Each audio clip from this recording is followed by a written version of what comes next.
Let's talk about real life issues, love and relationships. Let's have a good time with the missus. I watched my mama go through it. My brother was 17 when he got killed. And I watched other family members, but I never thought in a million years I would be standing in his shoes. But the multi-generational streak of violence that haunts so many local families would eventually hit Riles. Celebrities, let's talk about caring events. Let's talk about things you don't see on regular TV. So join in on GT.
Let's talk about real life issues, love and relationships. Let's have a good time with the missus. Yeah. Celebrities, let's talk about caring events. Let's talk about things you don't see on regular TV. So join in on GT Time. Peachy Time. Tune in on Peachy Time. Peachy Time. Come join us on Peachy Time. Peachy Time. Join us on Peachy Time. Peachy Time. Yeah. In order for y'all to do what God is calling y'all to do, to take y'all platform to where it's a plateau and it can go to levels that you never seen, don't best believe it's gonna come with devils. You know what I'm saying? Every time I speak, I want to shiver. You know, I don't want them to be like they know what I'm gonna say because it's polite. But I know if I keep talking about how dirty it is out here, somebody gonna clean it up.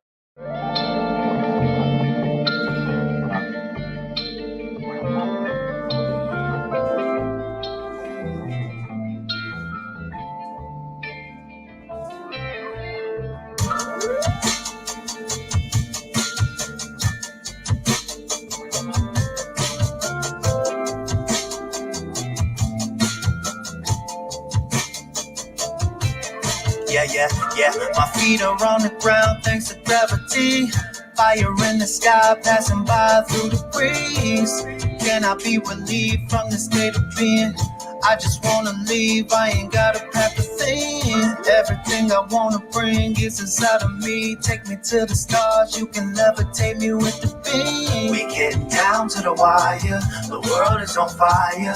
Take me away on your spaceship, please. Here on planet Earth. Take me away, take me away. It's ghetto. Here on planet Earth. Take me away, take me away. I'm so tired of people, that's tired of people. People, they lie to people, try to divide the people. Then they hire just to fire and deny the people. I'd rather descend to the sky and just admire people. The earth is dying, people, and all we do is deny that we are Oedipus complected. We fucking her into darkness. I've been coughing up a lung for a couple days. Is it COVID or the smog that I consume on a regular basis? But to my unidentified flying object in the sky, if you touch down by my crib, my intention is to ride. Every time the government denied, I knew it was a lie. I'd be so appreciative if you would beam me up tonight. Oh, don't you know it's ghetto? Oh, don't you know it's ghetto? Oh, don't you know it's ghetto? It's ghetto. Oh, don't you know it's ghetto? Oh, don't you know it's ghetto? Oh, don't you know it's ghetto? Yeah, you know it's ghetto here on planet Earth. 40 million unemployed and grandma can't even go to church. Yeah, you know it's ghetto here on planet Earth. After Kobe Bryant died, the world took a turn for the worse. For sure, you know it's ghetto here on planet Earth. They swear that global warming's fake. I swear these winters getting shorter. Yeah, you know it's ghetto.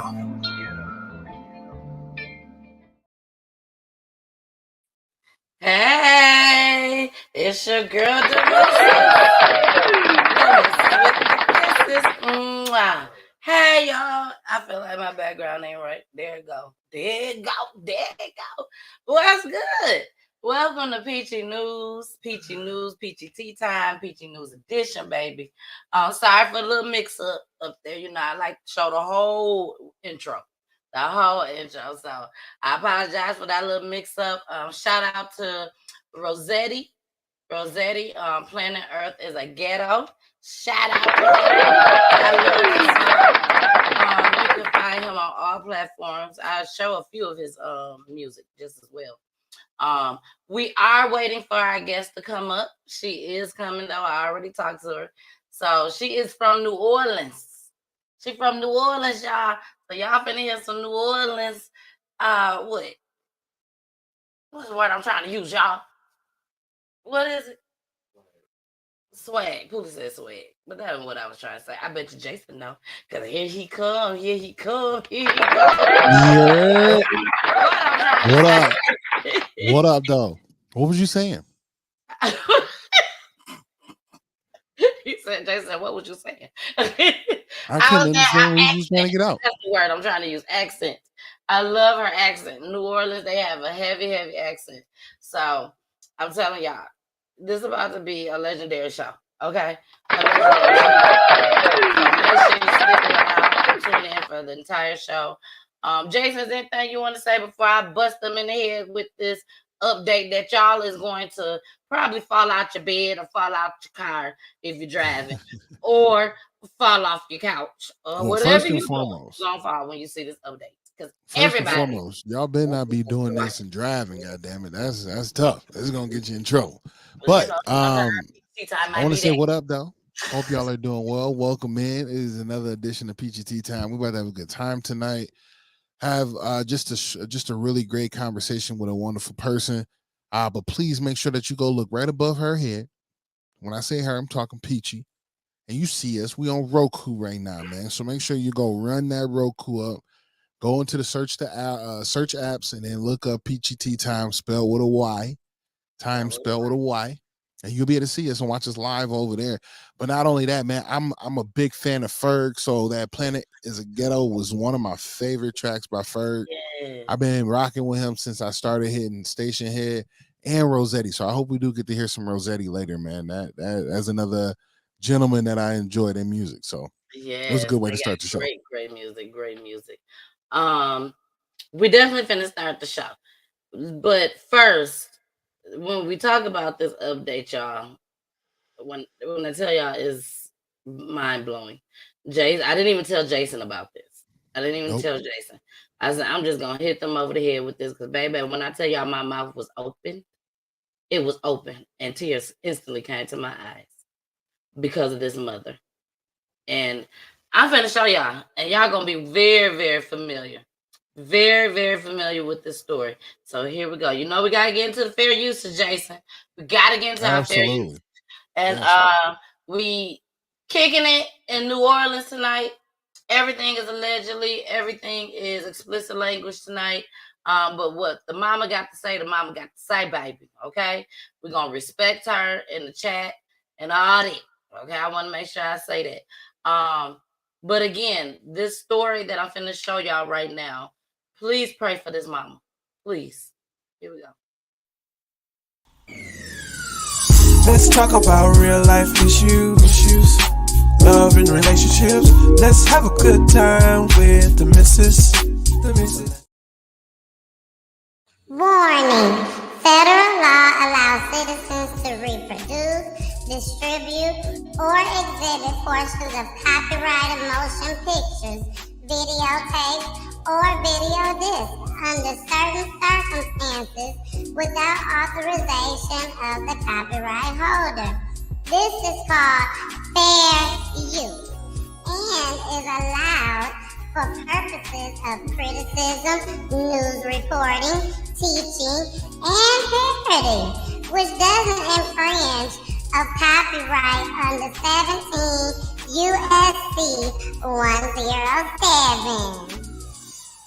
A shocking prison release has the mother of Zion Foster outraged. A man who police say is still under suspicion in the disappearance of the East Point teenager is free tonight. Jalen Brazier is Foster's cousin, who admitted to throwing her body into a dumpster, but her body was never found.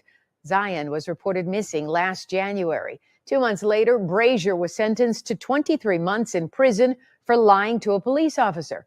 Volunteers spent months digging through a Macomb County landfill, but called off the search in October. Tonight, Brazier is out of prison after completing a boot camp program. 7 Action News reporter Brett Cass spoke to Zion's mother and explains how Brazier was eligible for early release. This is just not something that's acceptable. It's a day Sierra Milton thought was still at least a year away. The main suspect in the disappearance of her daughter, Zion Foster, was released from prison early without her knowing. I mean, imagine my disbelief. And it's absurd. And we're just supposed to be okay with it. The suspect is 24-year-old Jalen Brazier, Foster's cousin, who told police the two were hanging out when Foster suddenly stopped breathing. He then panicked and put her body in a dumpster. DPD spent months searching a dump site in Macomb County, but Foster's body was never found. He was only convicted of lying to an East Point police officer after he initially told conflicting stories. It kind of makes you lose faith in the system. People already have a hard time believing that they matter. Because Brazier was never charged with Foster's murder, attorney Todd Perkins says he is eligible for special alternative incarceration, also called boot camp. It's not uncommon for this to happen. I know the bigger issue is how did this happen? Family didn't know about it.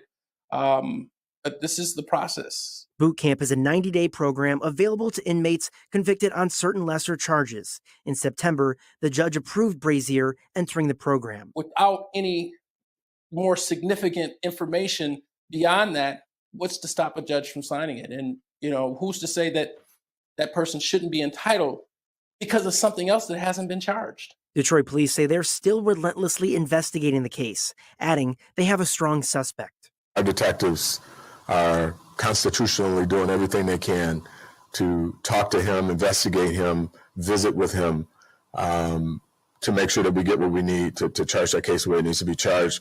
But until more charges are filed, Brazier is a free man. Foster's whereabouts are still unknown, and her mother is still desperate for the truth. He can hug his children. He can be kissed on, loved on, and everything else, even though he said what he did. That's justice so far, right? The search for Zion Foster continues, but Detroit police have said this has become a recovery effort, although the case remains wide open. In Detroit.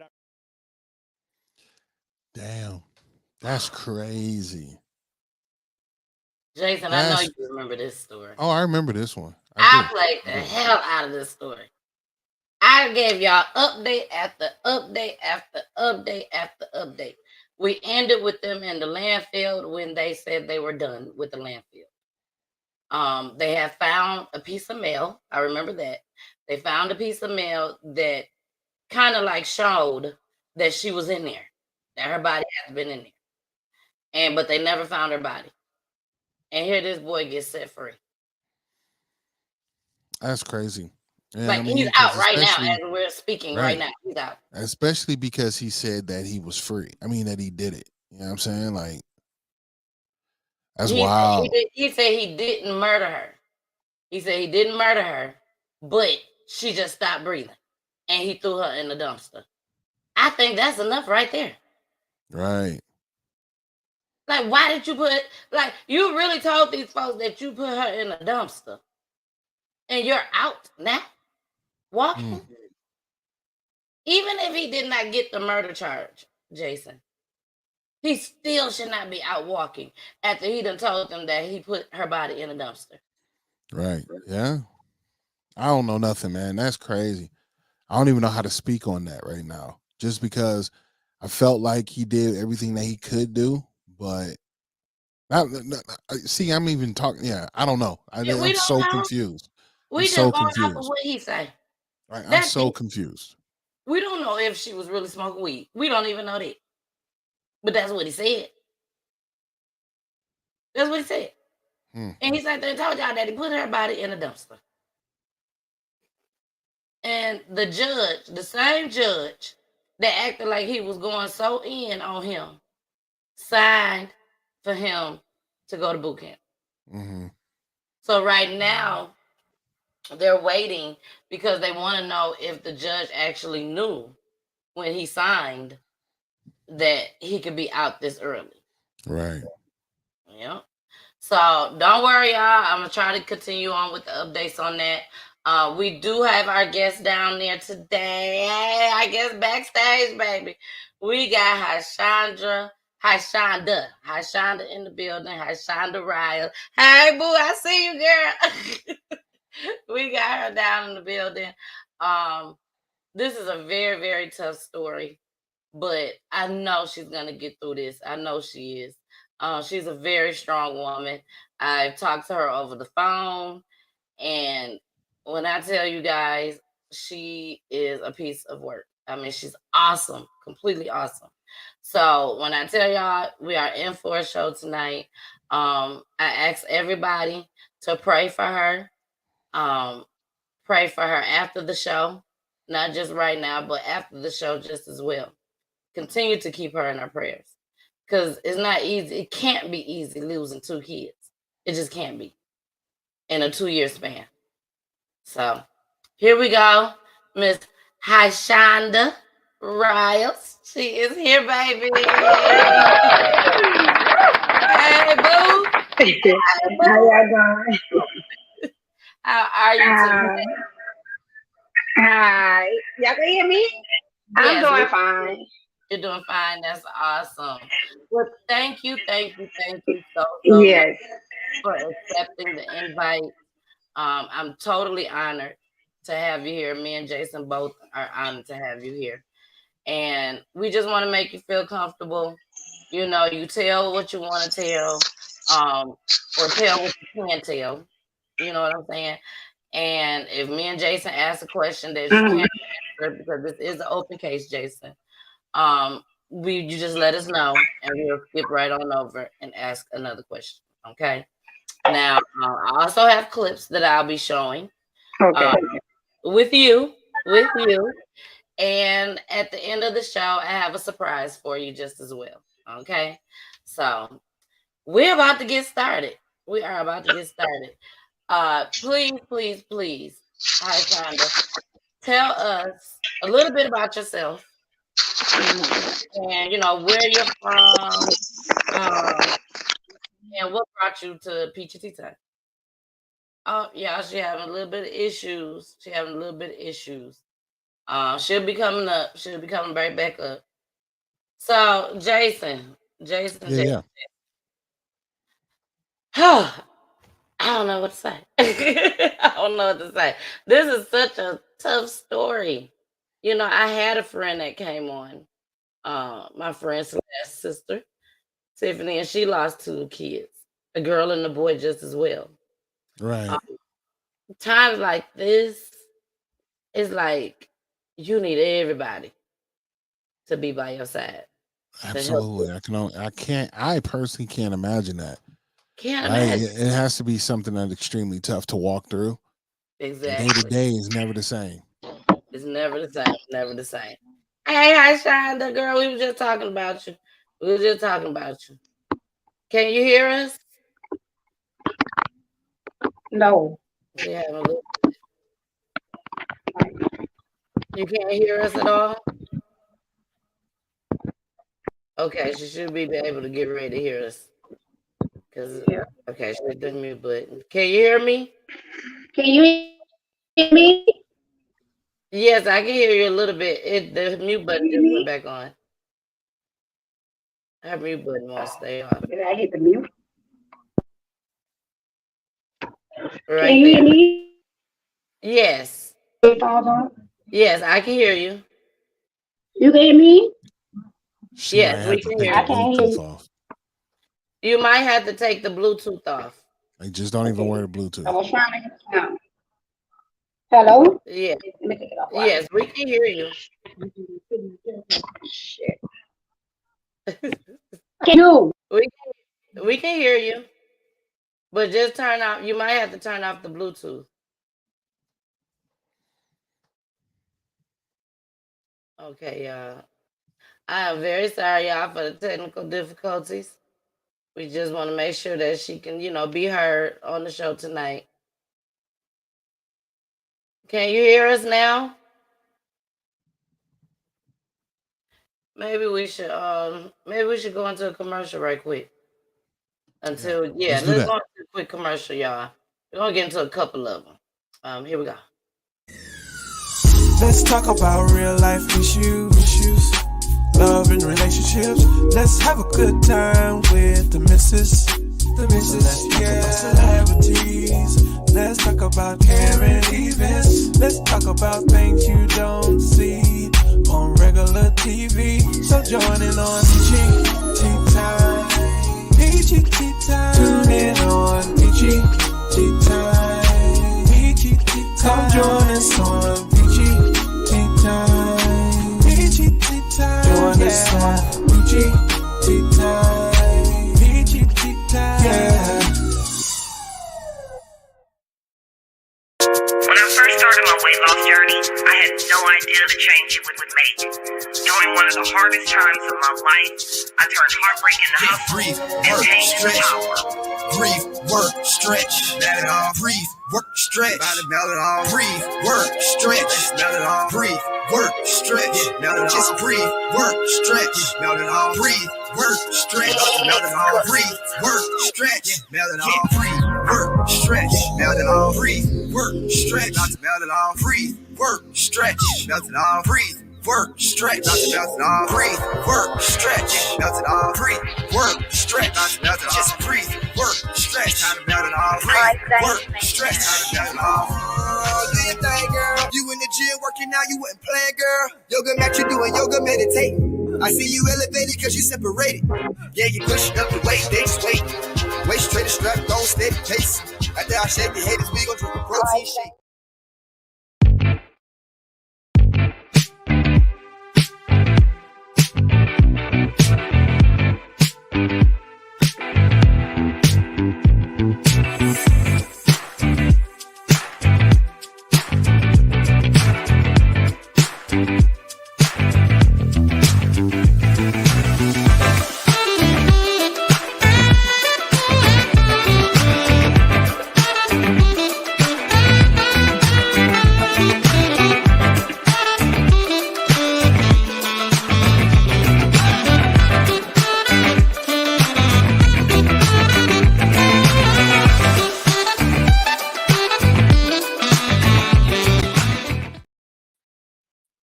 All right, y'all. We are back.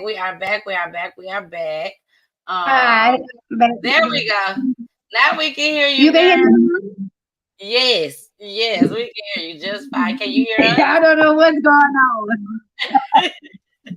Can you hear us? Okay, awesome. All right. Now we're going to start back. Yes, I can hear you. Now tell us a little bit about yourself, Hishaunda. Well, that you know, I am from New Orleans. I am 43. I had 3 kids. HASAAN was the oldest. So I had HASAAN, Harrell, and Hishaunda was the baby. Hishaunda was the baby. And how old were your kids? Yes, Hishaunda. Hi. What was the ages? He was. The ages Hassan was 22. Harrell is 21, and Tashonda was 18. Okay. Okay. Now, what And I type also of have 2 grandkids. Oh, you got 2 grandkids. So Hassan had 2 kids? Yes. Okay. Hassan have a son, and he's 5 years old. His name is Harley. And Harrell have a son, and his name is Harlem, and he's 8 months. Okay. That's what I'm talking about. So, take us back to how Hassan was. Let's start with Hassan. What type of guy was Hassan? And what type of child was he as well? Hassan, when Hassan was young, Hassan, he didn't give me problems. He had a little, like, you know how little nerve problem, but he grew out of it. But then he grew out it as to be a handsome young man, a respectable young man. Only thing I asked all my kids to do is graduate. And Hassan, he got in a little trouble, but he got his GED and he graduated.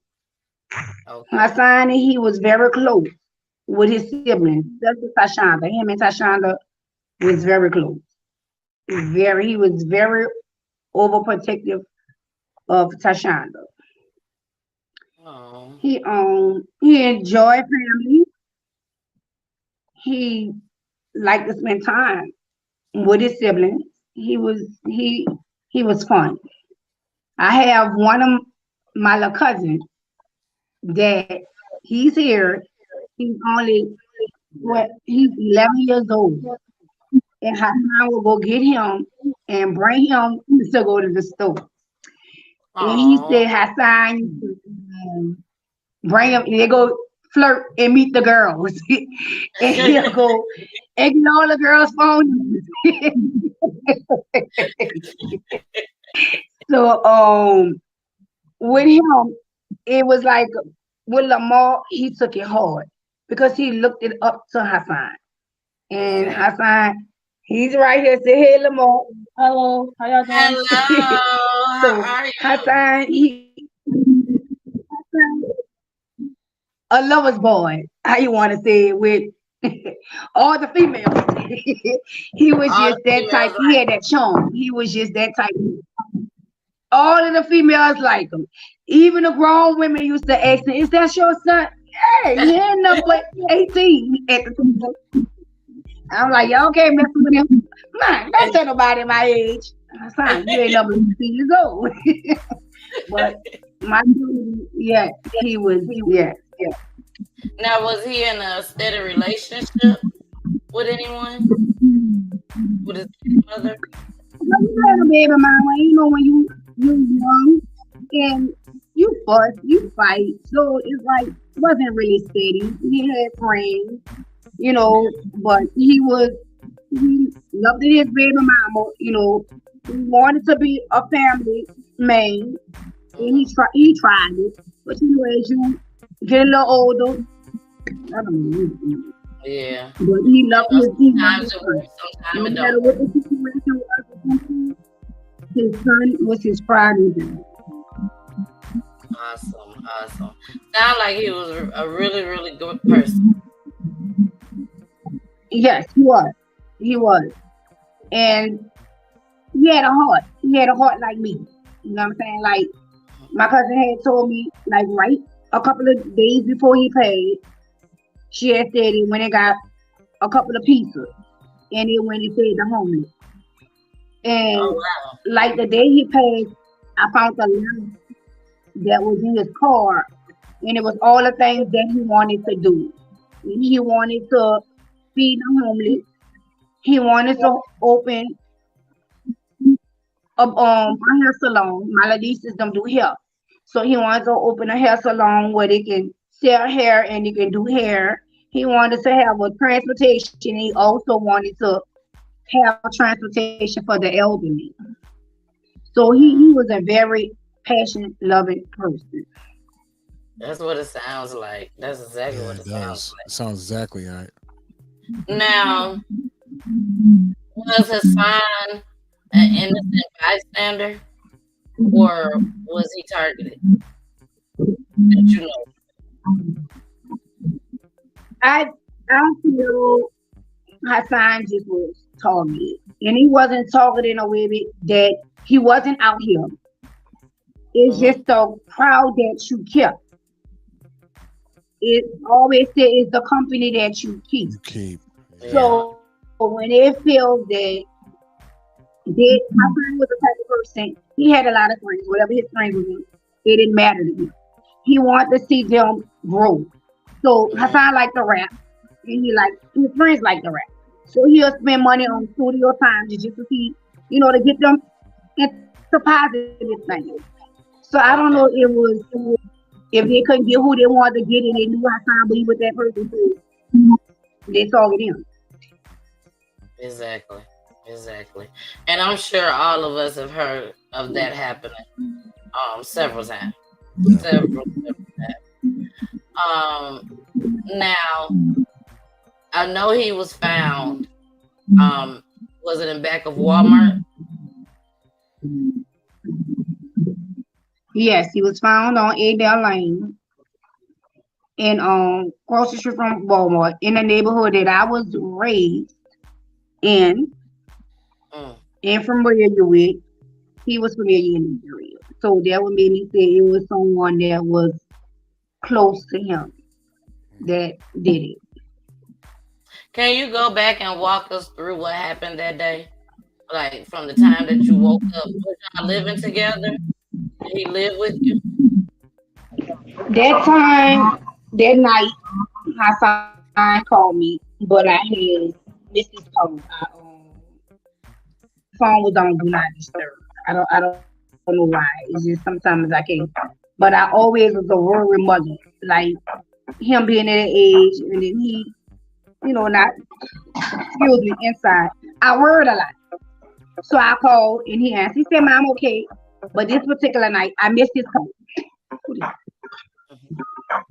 I had missed his call. So that morning, I text. I said, "Hassan, you called me?" He said, "Yeah, I was just calling to see how you was doing." I said, "Okay, I was fine. I was just sleeping. Are you okay?" So we just was going back and forth through text messages. So a text message, it disturbed me. And I don't see it, but then, and I was like, okay. I'm like, well, I'll call you back. And he's like, okay. So around 1 o'clock, I FaceTime him because I had a friend that came down from California. And I was like, oh, son, Dre here. And we was on FaceTime. He's like, okay, I'm on my way up there. I'm coming to see Dre. Okay, I'm coming. I'm like, okay. So I hung up. It haven't been like 5-10 minutes. I got a phone call right back after we hung up.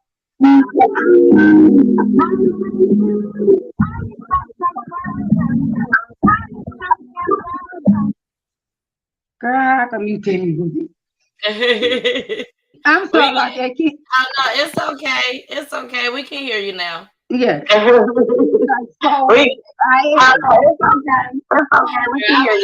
It's like it just took everything out of me because I just had. It took everything out of me because I just had got off the phone with him. And Hishaunda, she took it hard. She she wanted to screaming and hollering. I couldn't calm her down. I couldn't calm her down. She got up there. She just clicked out on everybody, and I was trying to get her to calm down, but I guess in her head she didn't understand. She didn't want to understand that her brother wasn't here no more. Because he was her protector. Right. He was her protector.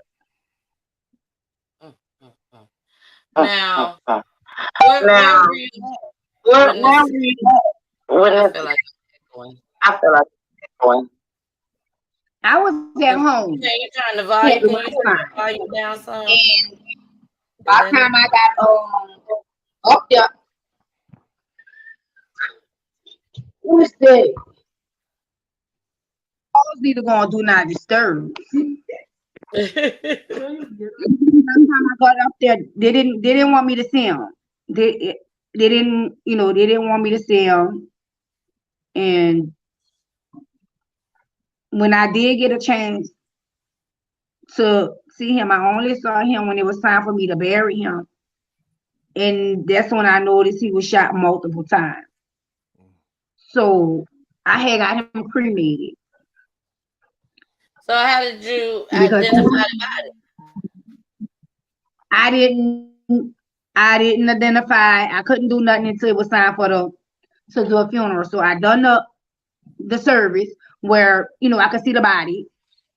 And when I did do the service, the undertaker, he told me, he was like, I did all I can do,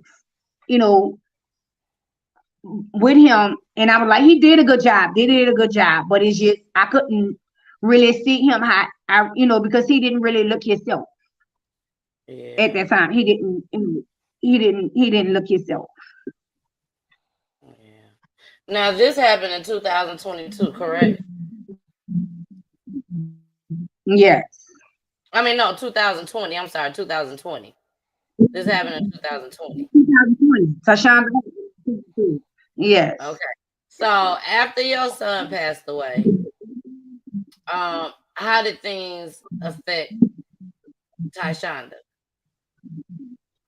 Things, it like took a toll of her. It's like Hishaunda, her mood had changed. It's like she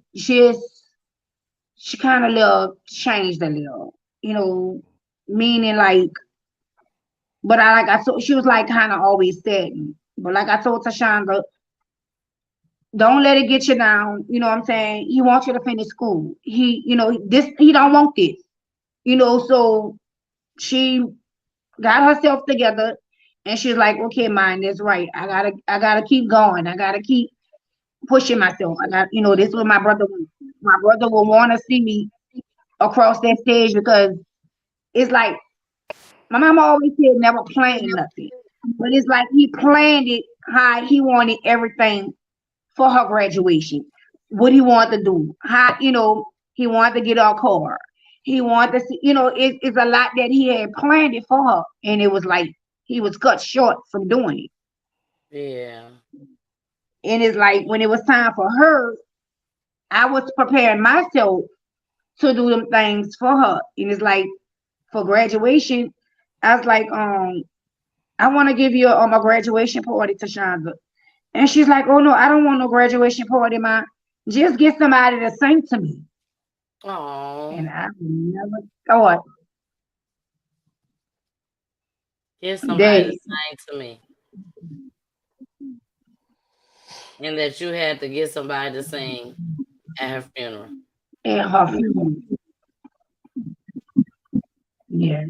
I mean, I figured that's what you was thinking. Yeah. I didn't know for sure, but I was thinking that's what you was thinking. And it was like kind of hard because I didn't see this. When I talked to the school, it was like she was looking forward to graduating. How far away from the graduation was it? Huh? How far away from the graduation was it? It was 2 weeks. Graduation. She was killed. She was killed the day she was supposed to pick her colleges. She was killed the day after her brother Harrell's birthday. Harrell's birthday was the 5th. She was killed the 6th. And that was the day she was supposed to go pick the college that she was going to. Yeah. Now I do have some clips I want to show. So let's get into some clips. Then we're gonna show some pictures of them just as well. So let's go ahead and get into the first clip. Where it go? Here it is. This is Hishaunda when she was younger. Hishaunda Riles lives for her 3 children. HASAAN was followed by his brother Harrell, who was followed by their baby sister. If I don't give Hishaunda what she asks, she'll have a little temper tantrum. Growing up as the only girl, Hishaunda may have been a little spoiled, but she grew into a beautiful and poised young woman, a TikTok princess who became an expert in fashion, hair, and makeup. Her large pack of cousins and friends call her Toddy. We love us some Toddy, baby. Yes, Lord, her glamorous style, everything.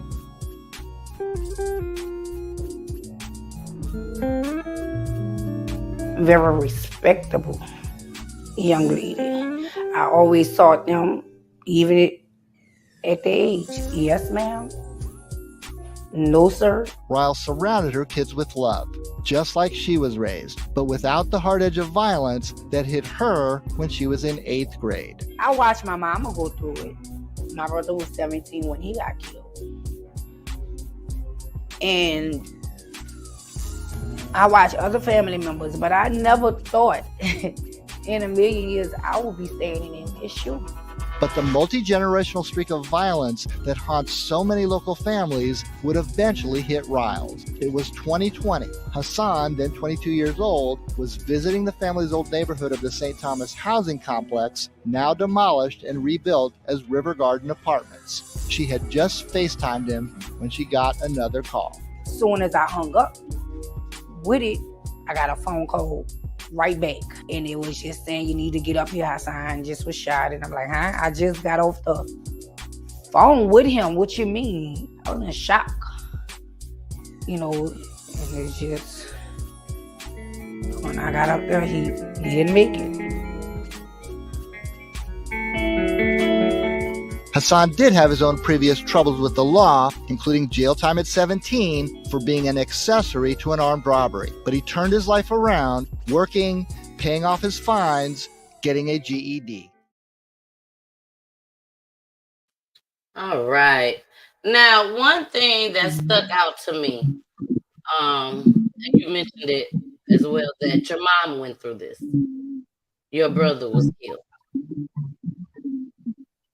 Yeah. At that moment, My brother was 17 when he was killed. your brother was 17. And how old were you at the time when your brother was killed? Yeah. How old were you? How old was I? HASAAN, how old I was? When your brother was was killed? like 13. 13. I was like 13. Okay. So 13, 14. you had Yeah. no clue what your mama was feeling at that time. You had no clue at the age of 13. You knew she was hurting. Oh, But now you really know. You really can understand and feel her pain. yeah. I could really watch her go through the pain that seeing her lose her only son. That was hard for her. It had to be. Very. Jason, you want to say anything? You know, I commend you for being able to come up here and share your story with us. I know how difficult this can be. We want to say thank you, and our hearts go out to you in this situation. You know, to lose 2 children in such a short time, especially seeing that they're supposed to bury you. You know what I mean? This is a very courageous moment for you. So thank you for that. Wow. So we're gonna get into, we still got a few more clips that we're gonna get into. I really liked this story. I really liked it. So I wanted to share this with everyone just as well. So here we go. This is HASAAN. More than anything, HASAAN tried to teach his younger siblings about the dangers of the street, especially Hishaunda. And HASAAN was very overprotective of her. With HASAAN no longer around to be the man of the house, Riles imposed her own mother-hen version of keeping her 2 younger kids safe. For her baby girl especially, even at the risk of turning her into a sheltered schoolgirl. So when Hishaunda started spending time with a serious boyfriend as she was wrapping up her senior year at Douglas High School, Riles insisted that he live with her in their house in the 7th Ward so her daughter wouldn't spend so much time with him where he lives on the West Bank.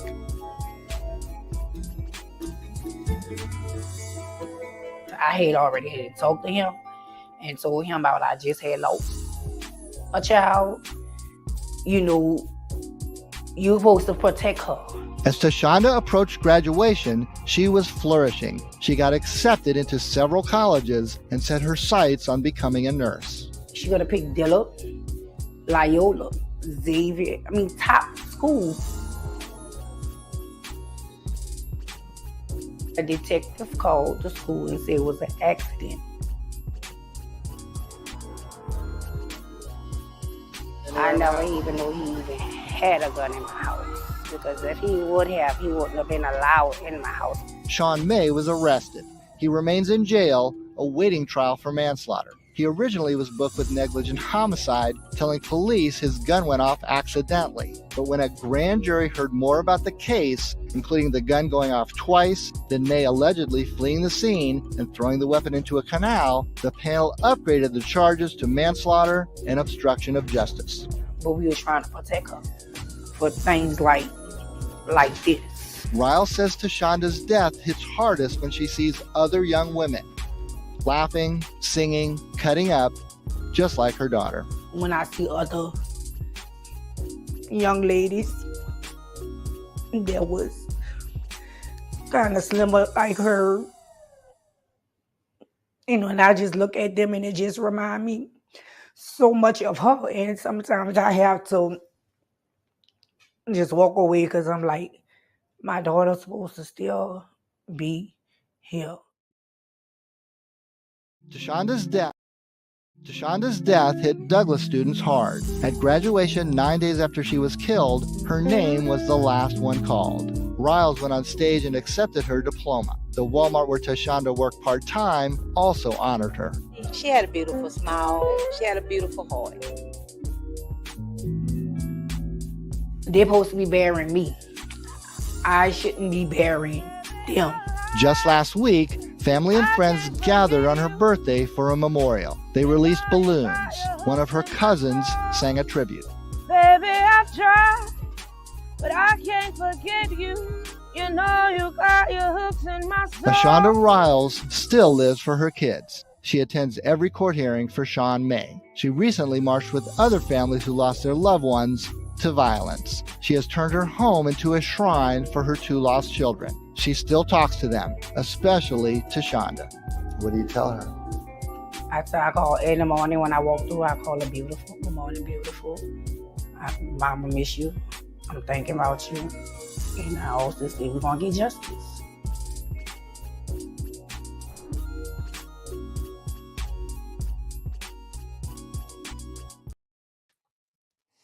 All right. I want to start with, let's go back to after your son passed away and Hishaunda was having, a hard time dealing with this thing. When did she meet her son?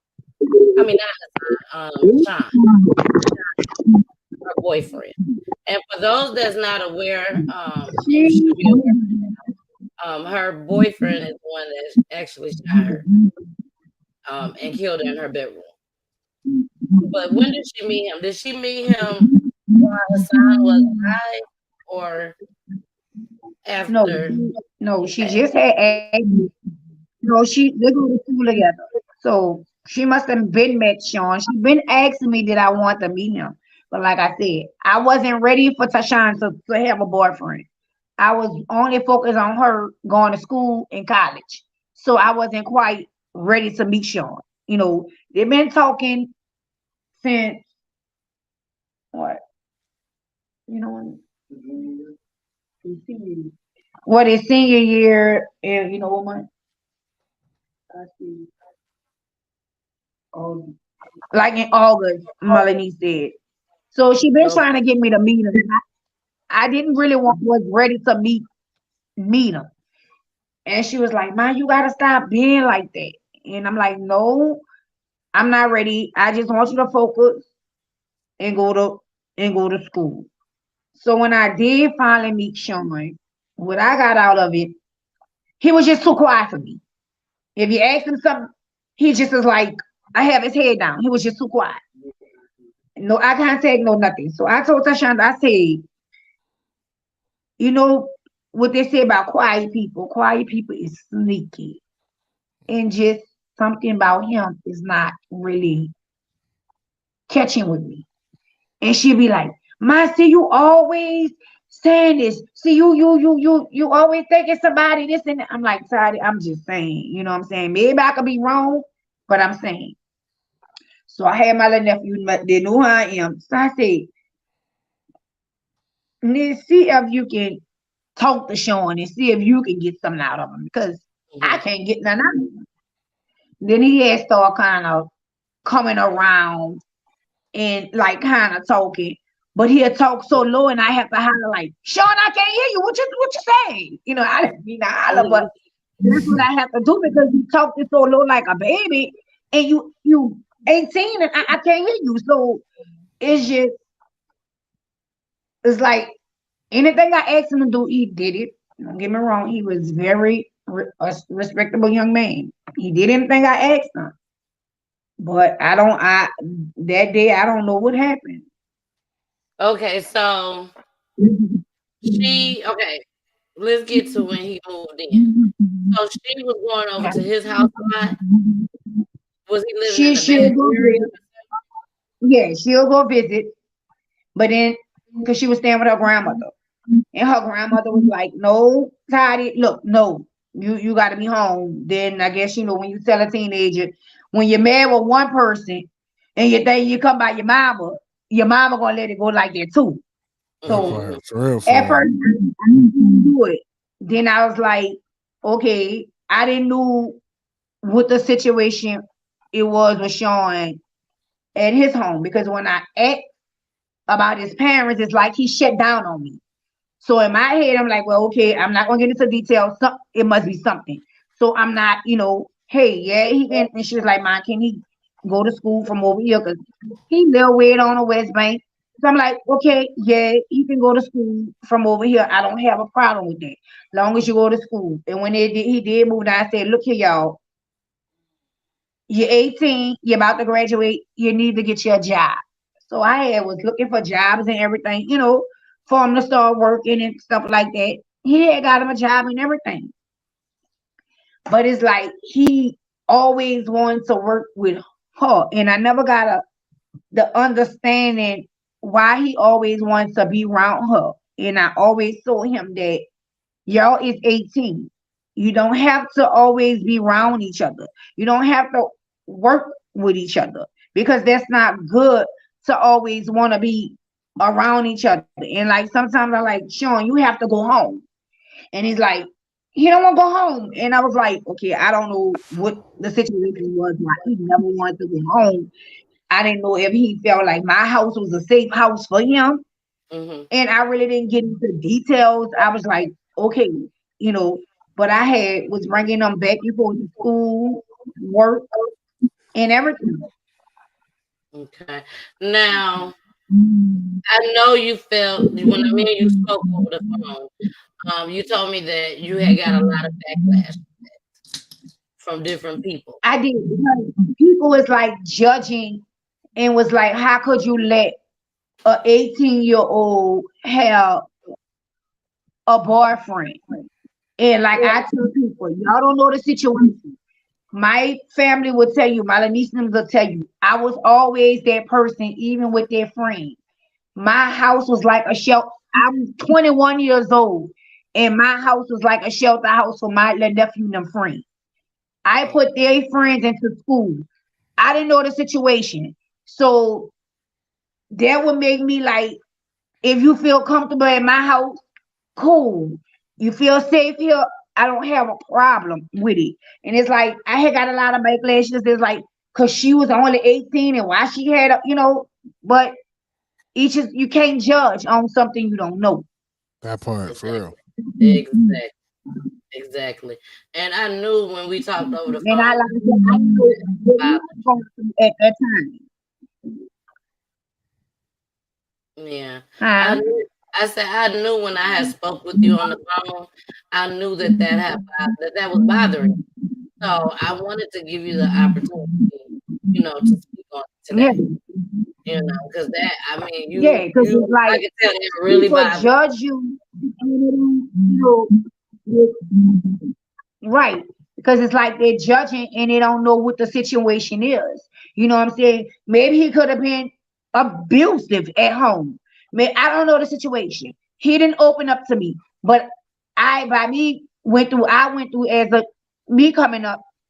Sometimes you know these signs when these children, they're quiet, they don't say nothing, they don't open up. When you ask them about parents, they don't say too much about their parents. If them and their parents had a relationship, they don't mind telling you about their parents. But if them and their parents don't have a relationship, they're not gonna open up. So he felt like, okay, Tashonda and her mama, they have a relationship. Maybe they do have the ups and downs. And don't get me wrong, Tashonda was split. At times I did want to bust Tashonda in her lip. But my mama always say, your children is gonna do it to you. So you have to be careful how you mistreat or talk to your parents. Because it's the true thing, you get back from your children. You get it. So even though, I love that my daughter, she did have she tested me sometimes. She did. She tested me. And then sometimes you see I got some hips and she's slim and I had to sit on a slim ass. And she had a but I had to let her know, you're not gonna play with me. I ain't gotta I'm gonna just sit on your little slim ass and you gonna stop playing with me. But like I said, people don't know at times what these children go through. Exactly. And I was always like that with the nephew and them friends. One child, now he grown, he got children of his own. And I used to always wonder why he want to stay at my house. I'm like, go home. Shit, won't you? If I tell you that, to go home. And he said that he said, my mama got cancer and my family just don't treat me right. I said, okay. He will find anything in my house to do just to stay there. He will wash the dishes. He was sweet. And I'm only 22 years old. He would do all these things just to stay at my house. And I had to ask him, like, baby, why you don't want to go home? Do your mom and them know you're here? And he sat there and he told me, and I said, okay. I had put him in school. I did everything. I'm not going to judge you. If you come in, you tell me this is going on, I'm not calling the police on your mom. If you feel like you safe at my home, I'm going to take you in. But then I am going to call your mother and let your mother and them know where you at. And they'll say it's okay. They can't stay. I didn't just put him in school I got permission to put him in school. But, you don't know what these children go through. So that's why I was kind of hurt. Like, I got so much backlash because y'all judging about me having someone in my home. Y'all don't know why he was in my home. Exactly. Maybe I took him out of a situation that he was in. Yeah. But then I didn't think he was going to bring it in my home. So. Exactly. But some children want attention from their parents. Because I know when we did, so he have a little brother. And it was like where he had to always babysit. It's like he couldn't do nothing. He have to always babysit. And that's one thing I never did allow. HASAAN being the oldest HASAAN, I didn't never leave Tashonda or her real on HASAAN because that's not HASAAN's responsibility.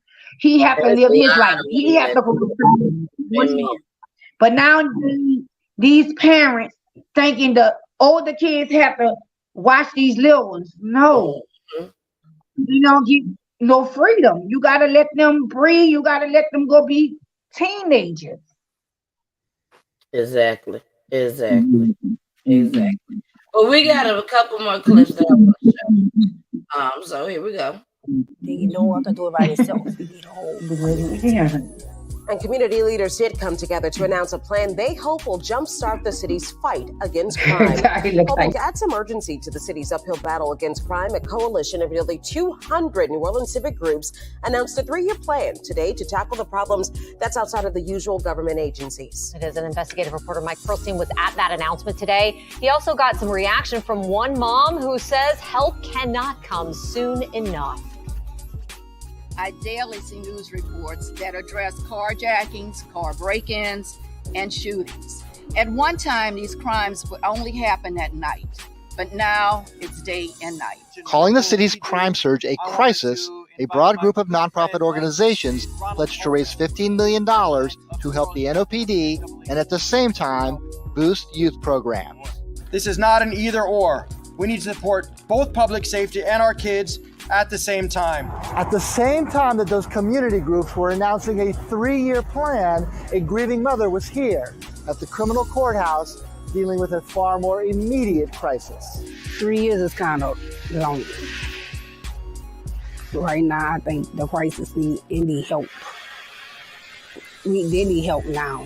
Hishaunda Riles' 22-year-old son HASAAN was murdered 2 years ago.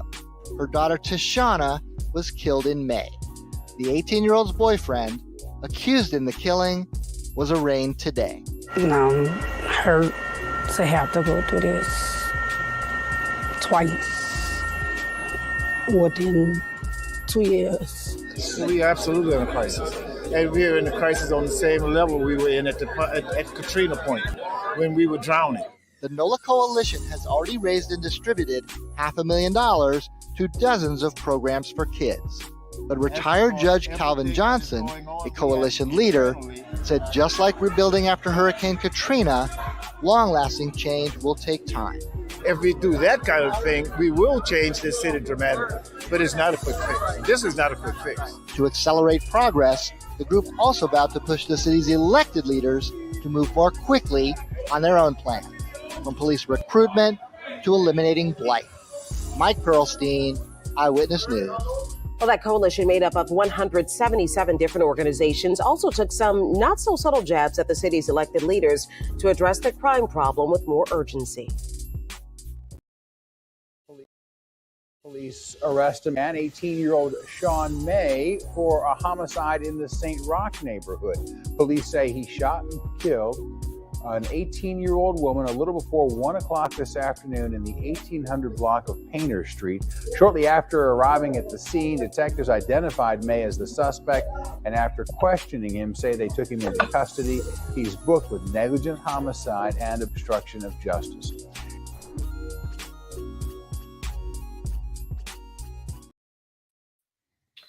All right, and here she is. Just absolutely stunning. You definitely have beautiful children. Absolutely beautiful. Yeah. And let's see, we got a couple more pictures. Now this is a picture of both on the shirt. Yeah. Wow. Now, did the police know about it any type of way? Like, how soon did it take them to catch them? It took them a couple of hours to get shown. Oh, wow. But what's so hard about the case with me is like they didn't notify me. And it's like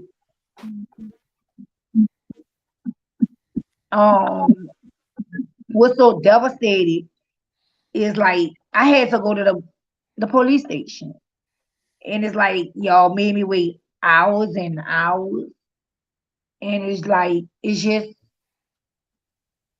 it hurts. Like I spoke with the DA and I told her about the concern, even where what I went through with my daughter case. I won't never want a mother to go through what I went through. Meaning, y'all sent me home and said that everything was okay. Meaning not okay. That first she said she was okay. And so the coroners called me over the phone and told me she was deceased. Oh, wow. And then for me to come in my house, my child blood everywhere, that wasn't right. It So you wasn't. said you had to You clean shouldn't have never ever. My son, I couldn't do it, but her nanny, her brother, her sister-in-law, my nieces, they all had to clean up. And I feel like, that's hard on a parent to have to clean up that type of stuff. That will leave you in a mental state. And people always ask me, like, Shonda, you strong. And I always tell them, by the grace of God, I am. Amen. My children kept me going. And like I said, I'm gonna keep going and keep fighting for them and my grandchildren. My last grandbaby, Tashonda was so proud. She didn't get a chance to hold her nephew. She didn't get a chance to see her nephew. And you cut her life short from that. That's one thing she wanted to. She was there for her son baby, but she didn't get a chance to be there for her real baby. Right. Do we know allegedly why this happened? What brought this upon Sean? I haven't talked. I asked the DA. I would like to have a sit down with Sean and his lawyer. I would like to face Sean. I want to know why. Because what the hurt part is, that morning I came in here and I was supposed to start a job. And it was 7 o'clock. I had to be to work, but I came in at about 6:20. I saw my daughter. She was asleep, but she had her phone in her hand. So I didn't bother her that day. I'm like, okay, she's still asleep. It kind of early because normally they will wake me up and tell me get up to bring them to school. But this particular day they didn't. So by the time I come back in the house, now I see where she facing Sean, but it's like it was like a hug, like a tight hug. It did give me like a red flag, but then think about it. So I was like, Tashonda. So Sean shook her. I said, Toddy, I'm about to go to work. I said, you gotta go to school. And he kind of shook her again. She said, no, I gotta go to work for 2 o'clock. I said, you gotta go to work for 2 o'clock. I said, you ain't gotta be to work until after school. So it gave me a red flag. I went out the door that day. I just went to work. But it's like at 11:30, I'm calling. But her phone going straight to this machine. I'm just thinking in class. I'm thinking in class, so I didn't think nothing about it. I get the phone call from the detective, well, the school. I didn't talk to the detective at all. Not that day, not the day after. Never talked to him. I didn't talk to him until a week it was time for me to bury my child. So the school contacted you? School contacted me and said a detective called them and asked for my number. So with their protocol, they're not gonna just give out your number because a lot of people say who they is. If you didn't go to the school, personally to the school, they're not gonna. They're right. They don't have to give you my number. They called me, so I asked for his number, and it's like when I'm calling him, his phone it was like on a voicemail, just like forwarding. I didn't even talk to him. So both of their phones. I'm sorry. I was gonna say, so both their phones were off at that time.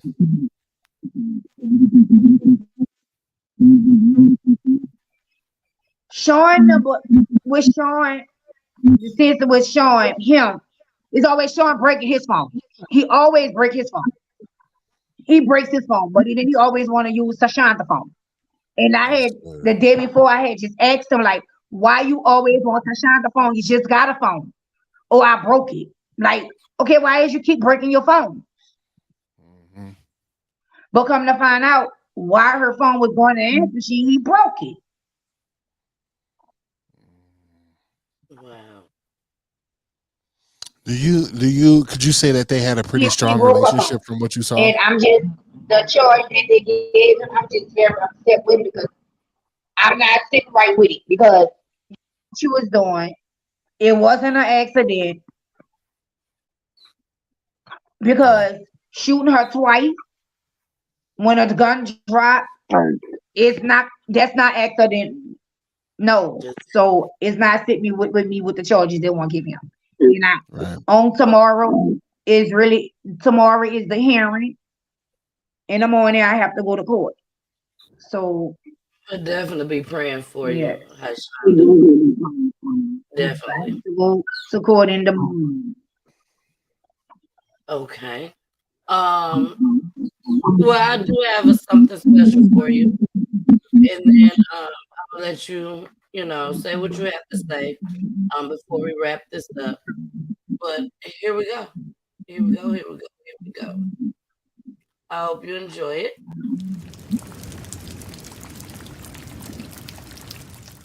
All I hear is raindrops falling from the rooftop. Oh, baby, tell me why'd you have to go? 'Cause this pain I feel it won't go away. And today I'm officially missing you. I thought that from this heartache I could escape, but I've run it long enough to know there ain't no way. And today I'm officially missing you. While that moment of silence is happening, I will have her come up to receive her daughter's diploma.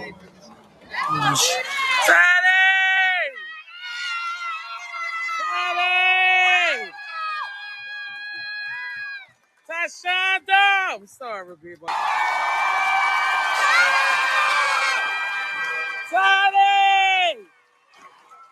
Can nobody do me like you? I said every little thing you do.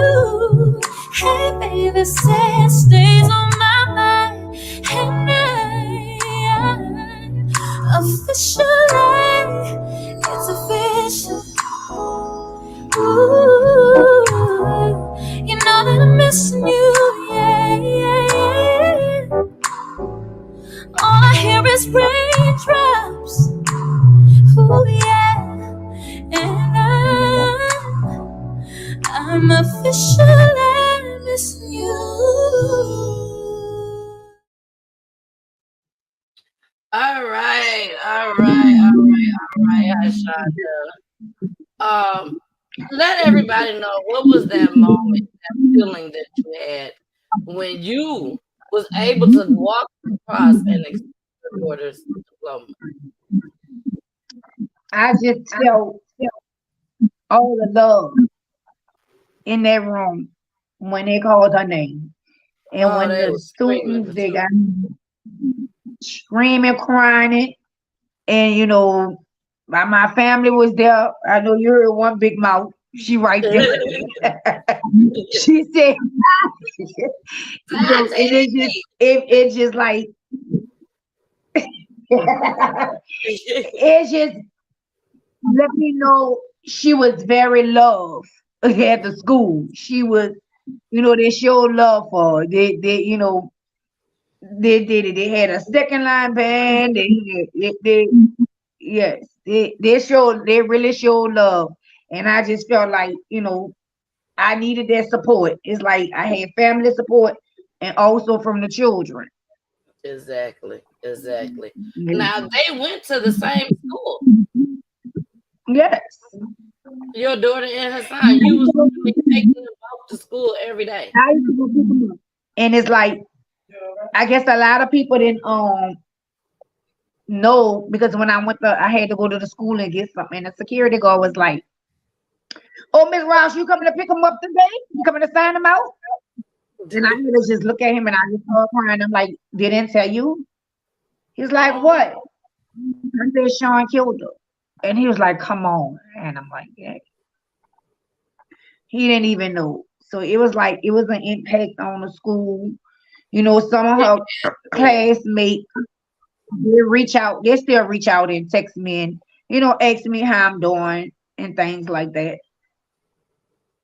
Like That's they good. I love hearing definitely that. had to have therapists and counselors up there for these kids. Yes, because like the students is like that's all she was looking forward to. One of the students said, "Oh, girl, Tiny wanted to dug across the stage," and she, I believe she was gonna do that. She was looking forward to graduating. She did. She was looking forward to graduating. What about Sean? Did Sean talk about graduating and stuff a lot? It's like with him, she always had to push on, meaning like, you have to do your FAFSA before graduation. And she always used to have to tell, I used to sometimes be in the kitchen, I used to have to hear her say, Sean, did you do your FAFSA? Did you find your computer? Because you're not going to graduate. And I used to say, Ty, you have to stop hollering. Call me Levert. But he didn't want, it's like he didn't care. He didn't care. So basically, I don't know, he must have didn't get picked for colleges and he didn't want to see her go on.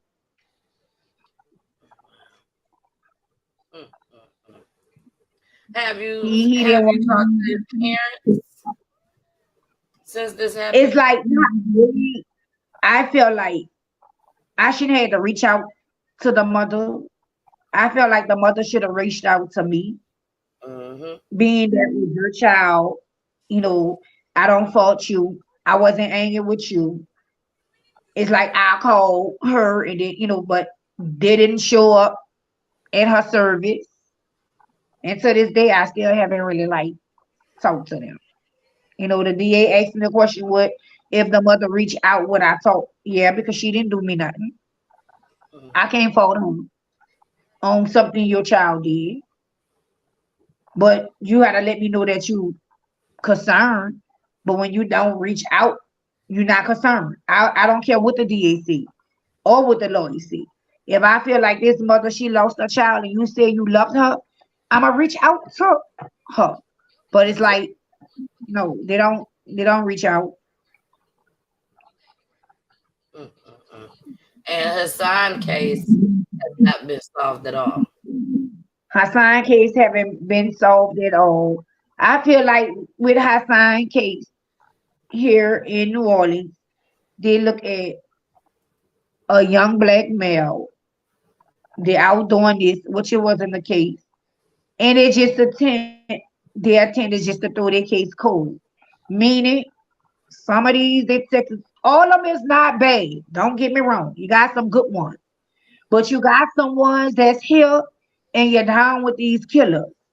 You're covering up for these killers. So you're going to make that case go so cold where you don't care until it hit your home. Yeah. If you have all these leads and everybody keeps telling you the same story over and over and you were supposed to look into it and you still didn't look into it, no. Wow. Like I said, I hired a private investigator. I did. And, to work on it. And he had some things he wanted to share with it's like that he didn't want to talk to him. So I feel like if you're a detective, you don't want to talk to a private investigator, he had to get information that you should have already had. You're covering up. What you covering? Yeah, that's what it sounds like to me.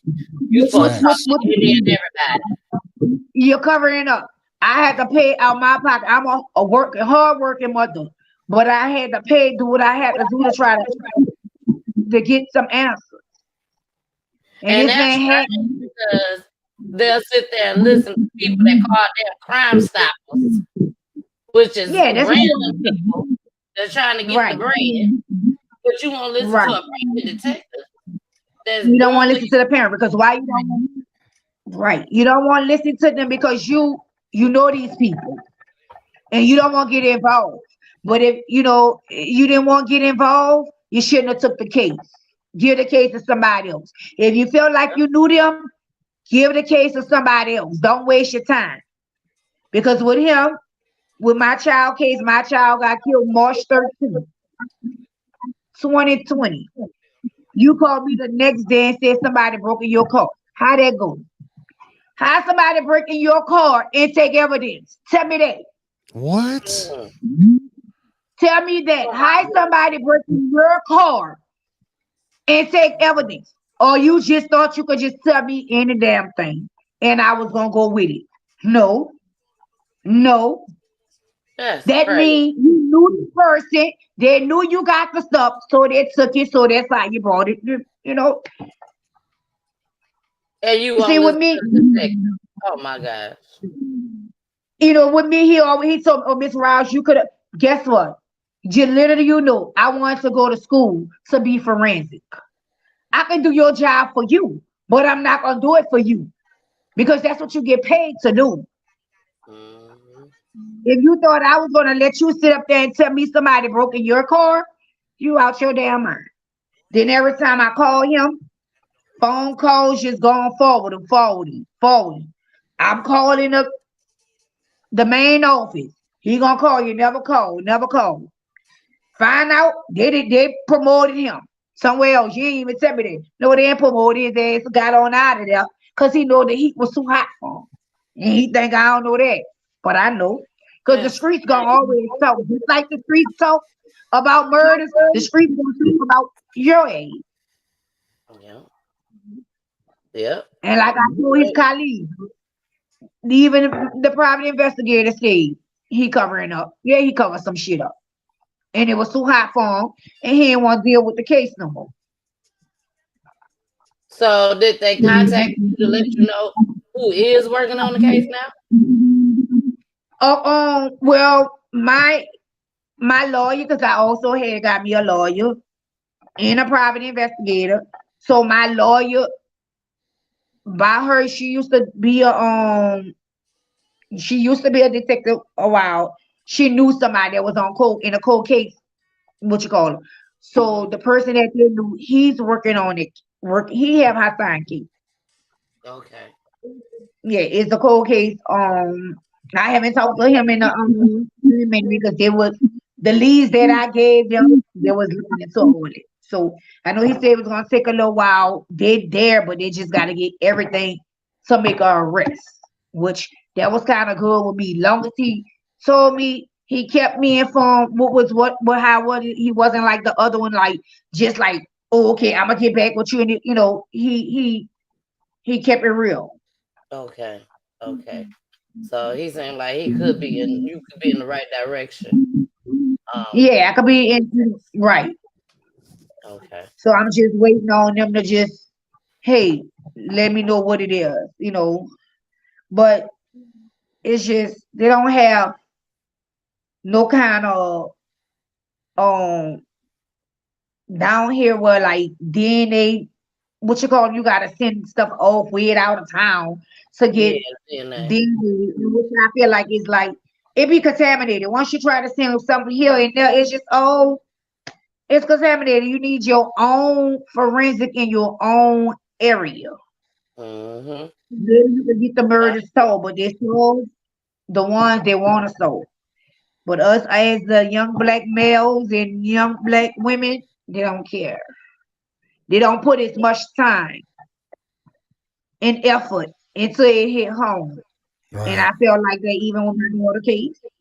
And I had to have a meeting with the DA because I feel like something need to be addressed.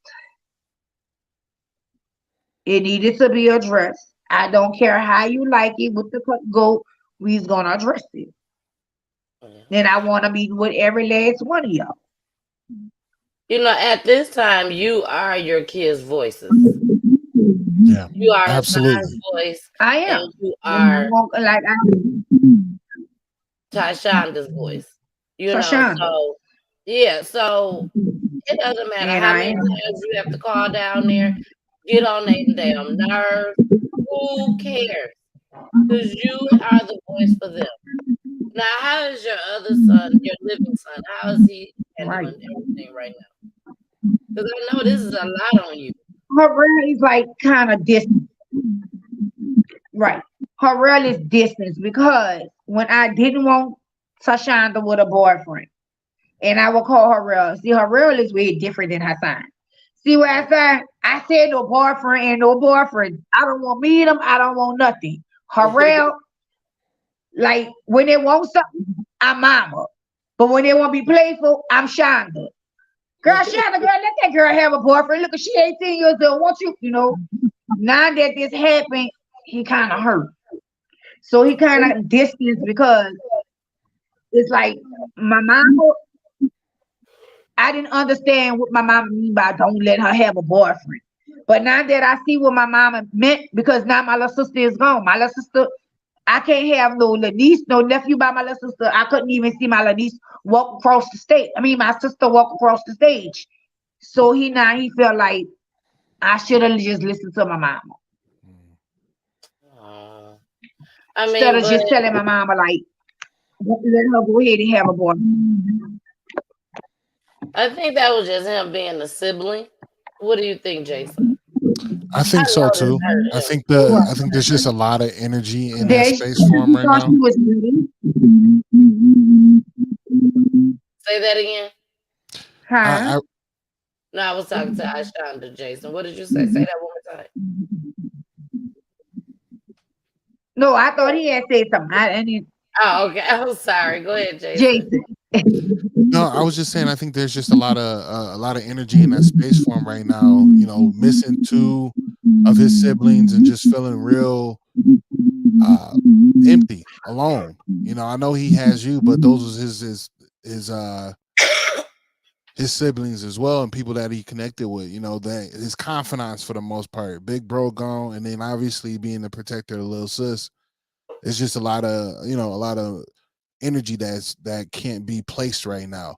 And you know how tough it is if you're always around. It's like you were just saying actually earlier, It's just hard for them to talk. So being distant and being very like to themselves is kind of where I can see why he will be there. Exactly. Right. And it's like, and look what it is. I mean, like I said, I don't force.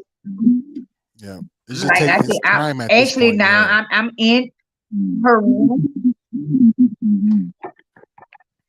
Oh, you're in her room right now? Okay. You said you're in her room? I'm in her room. Normally I wouldn't be in her room, but yeah, I'm in her room. So I mean, I don't know if y'all can see. Yeah, we can see. So, I don't know if I can turn the camera backwards. Flip it. The camera. Right now. Oh, now you go. Wait, I don't know. There you go. Right. So actually, you can see her gown that she wore for Prime. I put it in a little bag. So I kept all her things. She never had a chance to wear her graduation jacket. So this the thing she liked it. This sweater this young man, if y'all didn't know, XX, that was she liked it. Yes, yeah. She, he inspired her in about, what he went through, the pain that he went through, depression. And so I had to got this sweater made for her, and she like to always wear this sweater. So it's like Tashonda like makeup. I brought that vanity for Christmas. She put her own vanity up. She ain't want nobody to put it up. She put it up for herself. She did everything, she did it everything herself. Shoes, I used to have to fuss with her by spending so much money on shoes and clothes. People may laugh. I said Tashonda, you spend like $200 to do her hair. And I'm like, Tashonda, you could do your own hair. So she started YouTubing and doing her own hair. So I'm like, Sadie, stop. Like I said, when I make them mad, I'm Shonda.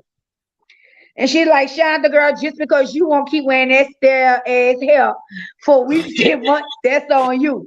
But I'm in high school and I have to change my hair every other day.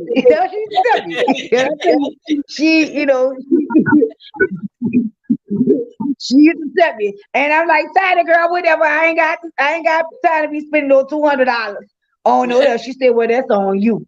She said, well, you can keep wearing that style yourself. You know, that's just to buy me and my children. Hey, Yeah. he was that mother. You know, I didn't whoop him. I didn't whoop him. When they make me mad, I just have to give them that look. And when I give them that look or curse them out, they know how to get from around me. My niece, let me tell you, I did not. You know, this you barely probably can see it, but this her and my grandbaby Harley, the 5-year-old. Oh, okay. So cute. This her, she was 5. Oh, And it's beautiful. who is that? And it's her son, his baby, and his baby mama. Harley 5 now. And this was my mother. So Yeah. Tashanda decorated her own room. This Tashanda room she decorated. She loved the butterflies, so she got her butterflies. I told you her little LD light she put around her bed. I just kept everything how she would keep it. I don't touch nothing. I don't touch nothing in her room.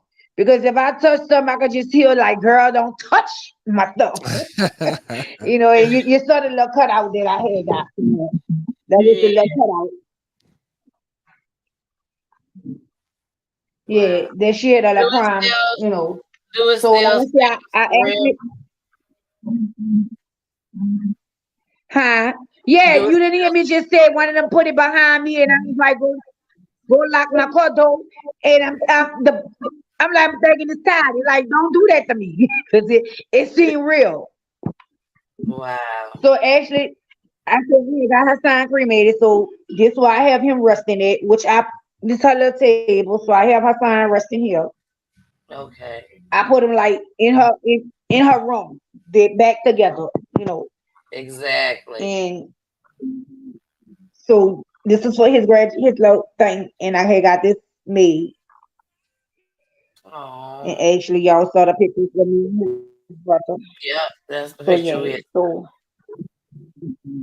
Wow. yeah, so this is her room, and I try to keep everything how it is. I don't touch nothing because I can just hear her now.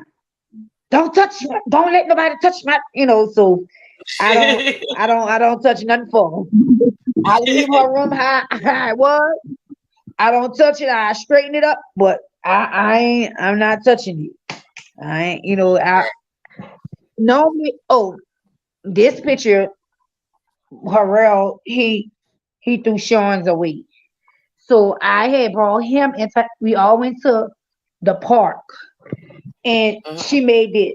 It was a stitch. That's his name. Off of what you call it.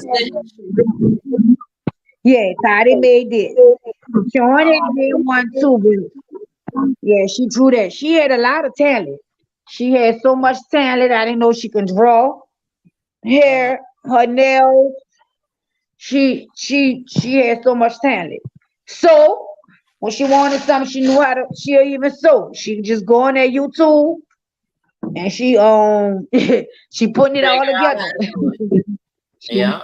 Yep, sometimes I had to tell her she like to wear them little eyelashes. I said, girl, come to mama eyelashes and Come to mama. Girl, you know you don't wear all that. Won't you go ahead with all that, Shonda? Yeah. And she was that, you know, everybody said that Tashonda was my mama and I was the daughter. That's just to mind me and Tashonda. Hey. And they said, girl, you would not play with Toddy. Let me call Toddy and tell her you what she called me. She gonna get you together. And she will. She will. Oh. But Yes. that was my heart. You know, like I said, that's all I wanted was that girl, and he took the only little girl I knew. Yeah. Wow.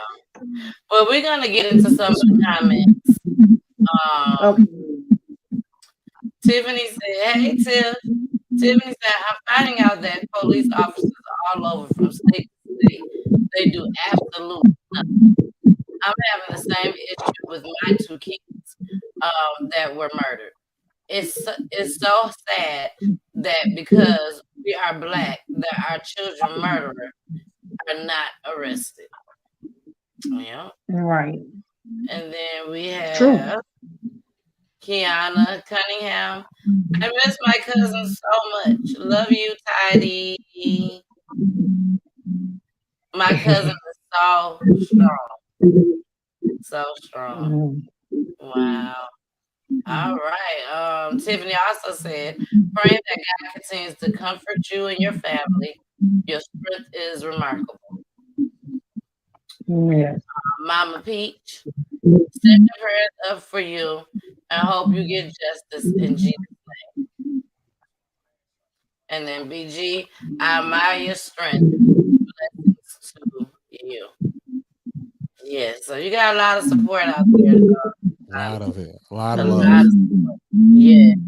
So we are definitely praying for you. I'm gonna let you end the show.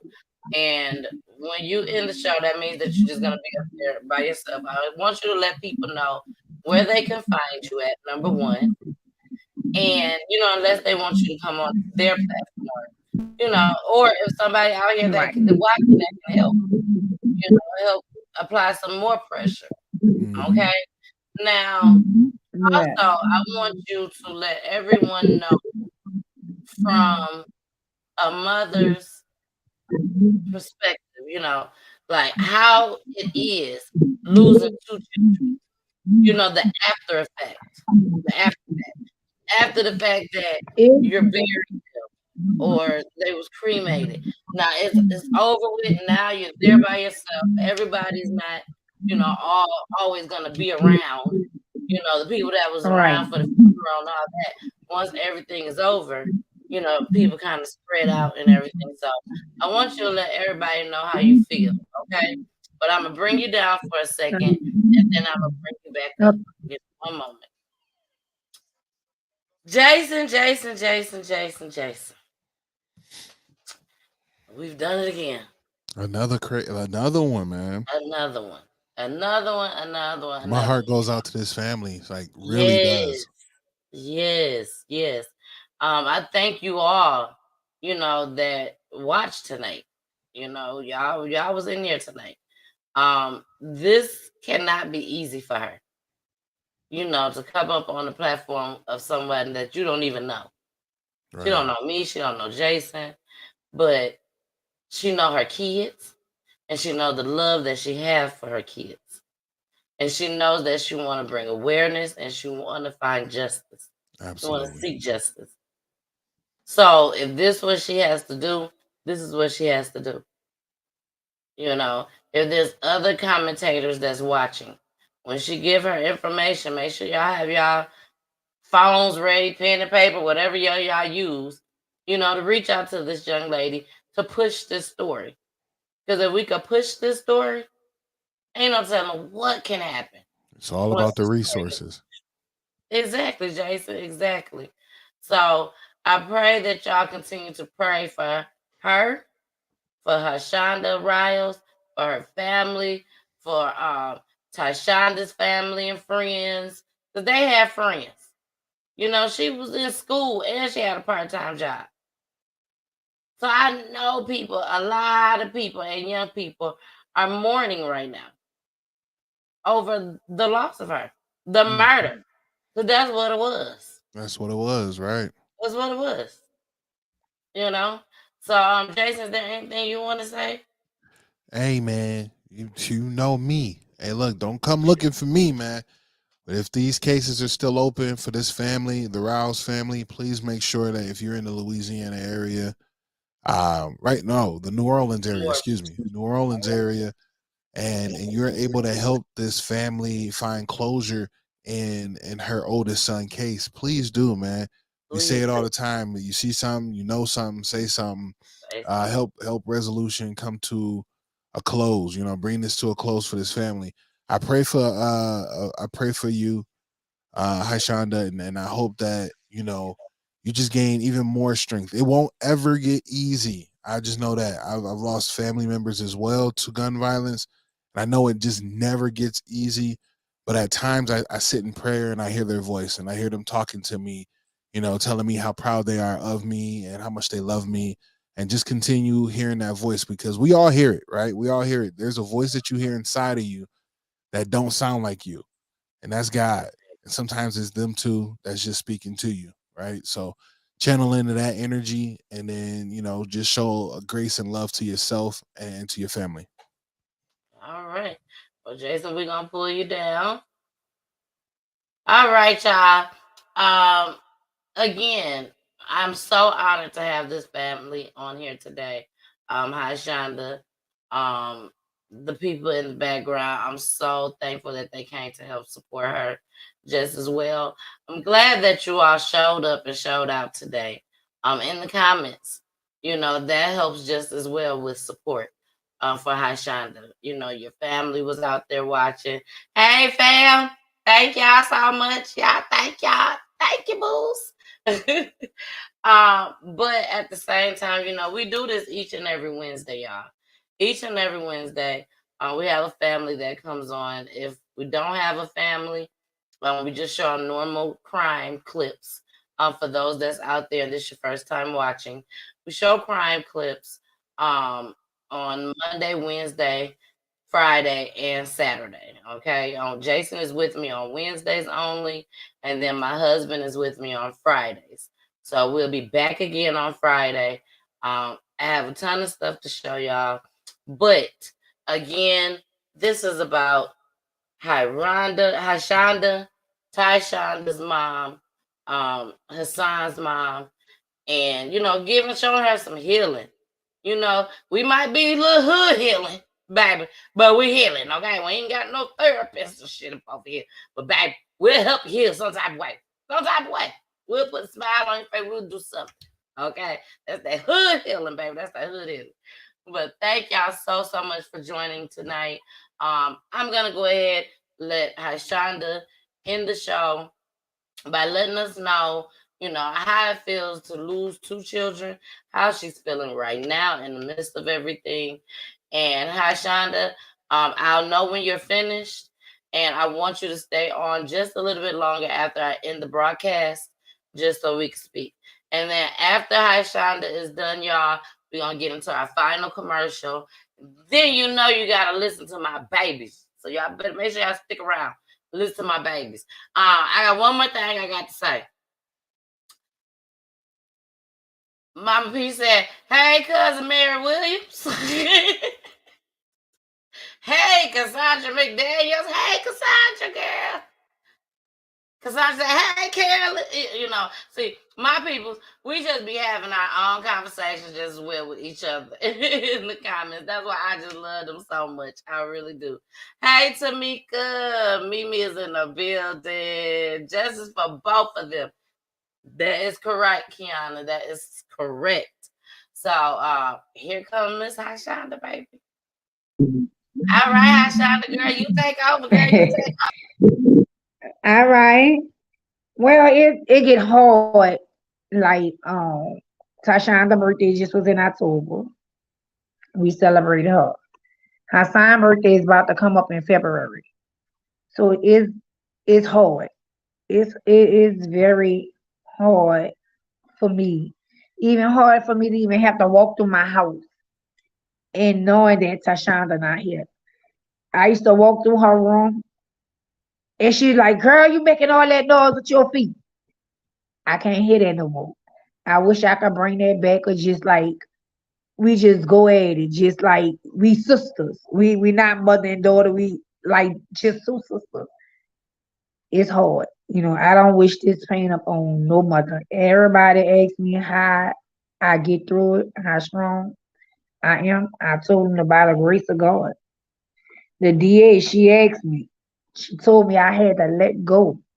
And I had to tell her, you can never tell me to let go because they're going to be my children.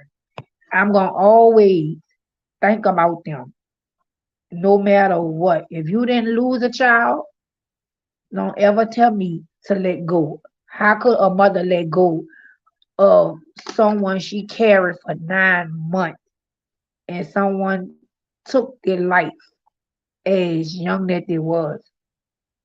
I would never. But by the family I have to support, my grandchildren, that keeps me going. And I thank y'all from listening to my story. And like she said, anyone I don't have can reach out, give me some kind of resource, even with healing. But I think I can do my own healing. And I did it. You know, I may cry, but I'm sitting here today and I can speak on it without even like not being quiet. So I feel like I'm healing. It's gonna take time, but I am healing. And I thank y'all. If you want to reach out, I have a Facebook. It's Hishaunda Riles. I have an Instagram. It's Shorty_B_. You can find me on Instagram. You know, I even have a TikTok. I post their pictures on TikTok. So if you know, any little thing would help. I don't mind just a listening ear. You know, if you know wanna say you wanna pray with me, I can do that. You know, I'm not a person. I don't have a bad heart. I have a good heart. You know, and that's why I push this so much because my children wasn't no bad children. My children did everything I asked them to do. And that's why it hurts me. Because now that HASAAN being the oldest, if I ever get married, he ain't gonna be able to walk me down the aisle. Tashonda wouldn't even be there to be if I want her to be my best. You know, it's just hurt because I see other people with their children and they're like on the anniversary of Tashonda, my cousin had 3 children. Now she down to 1. And it hurt because I only got 1 son left. And that just tells me apart. So, and the information, I'll take it.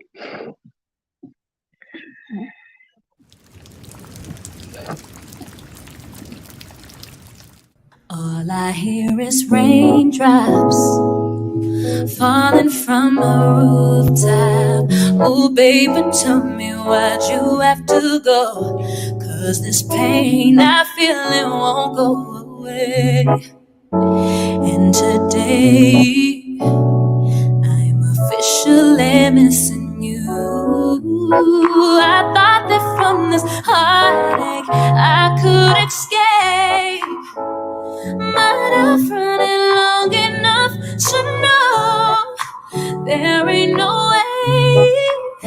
And today I'm officially missing you. Ooh. While that moment of silence is happening, I want her to come up to receive her daughter's diploma.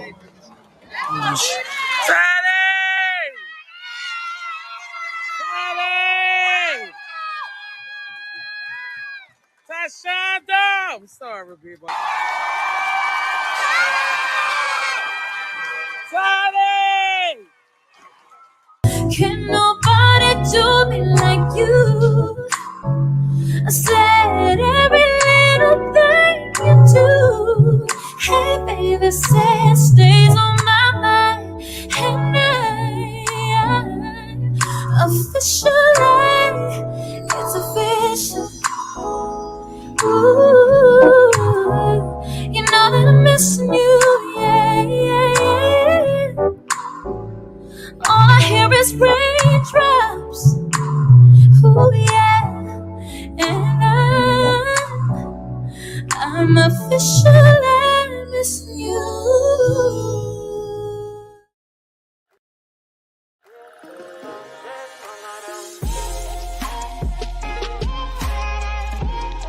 Peachy Tea Time is for the culture. Tune in every Friday for Peachy Talks edition, where the misses and pulleys show crime in our black community and discuss love and relationships. Special surprise pop-up guests. Tune in each and every Friday. Check out the flyer for showtimes.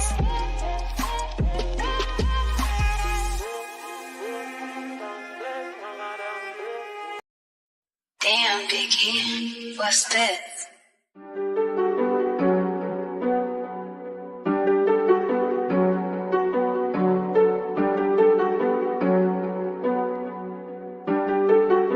Damn, Biggie, what's this?